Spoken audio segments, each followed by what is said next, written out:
காலத்தில் பலன் தரும் பைரவருக்கு வீட்டிலேயே இப்படி பூஜை செய்வதால் நன்மைகள் கிடைக்குமா?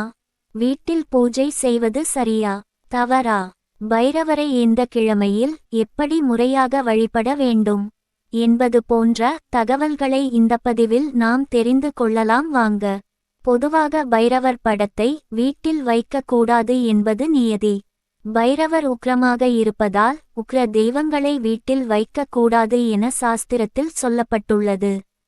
அப்படி இருக்கும் பொழுது எப்படி வீட்டில் வழிபட முடியும் என்பதையும் ஒவ்வொரு தெய்வத்திற்கும் ஒவ்வொரு நைவேத்தியங்கள் படைப்பது உண்டு. அவ்வகையில் பைரவருக்குரிய நைவேத்தியங்களை படைத்து வணங்குவதன் மூலம் அவருடைய அருளை முழுமையாக நாம் பெற முடியும். கோவில்களில் பைரவர் சந்நிதி திறக்கப்படாத நிலையில் அங்கு மலர்களை வைக்கவோ விளக்கு ஏற்றவோ கட்டாயம் கூடாது. பைரவரை சனிக்கிழமை மற்றும் ஞாயிற்றுக்கிழமைகளில் வணங்கலாம். பைரவருக்கு ஞாயிற்றுக்கிழமை உகந்ததாக கூறப்படுகிறது. சனி பகவானுக்கு குருவாக விளங்குபவர் பைரவர். இவரை வணங்கினால் சனி பகவானின் பாதிப்புகளிலிருந்து நம்மால் தப்பித்துக் கொள்ள முடியும். அதனால் சனிக்கிழமையிலும் பைரவரை வணங்கலாம்.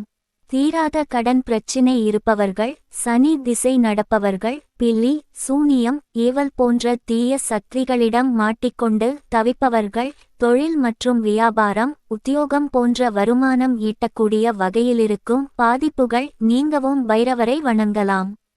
ஞாயிற்றுக்கிழமையில் பைரவருக்கு பிடித்த முந்திரி மாலை மற்றும் செவ்வரளி மலர்கள் சாற்றி பைரவ காயத்ரி மந்திரம் உச்சரித்து அவருக்கு பிடித்த நைவேத்தியங்களை சமர்ப்பித்து வழிபடுவது மேற்கூறிய பிரச்சனைகளில் இருந்து விடுபடுவதற்கு நல்ல பரிகாரமாகும்.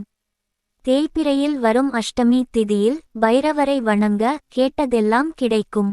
அஷ்டமி பைரவருக்கு உகந்த திதி. பைரவரில் 64 வகைகள் இருப்பதாக புராணங்கள் குறிப்பிடுகின்றது. அதில் கால பைரவர் மிகவும் சக்தியானவர் என்றும் சொல்லப்பட்டுள்ளது.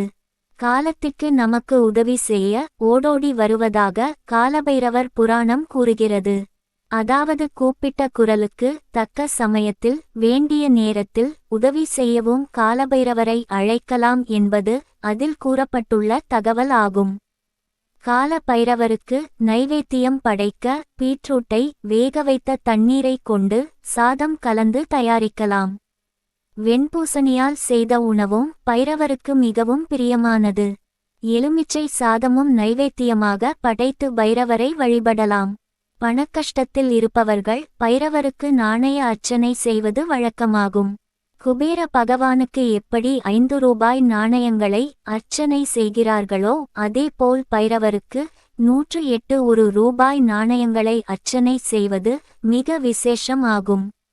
இவருக்கு நாணய அர்ச்சனைகள் செய்வதன் மூலம் இழந்த செல்வத்தை மீட்கலாம். பொலிவிழந்த வியாபாரம் மற்றும் தொழிலை முன்னேற்ற பாதையில் கொண்டு செல்லலாம்.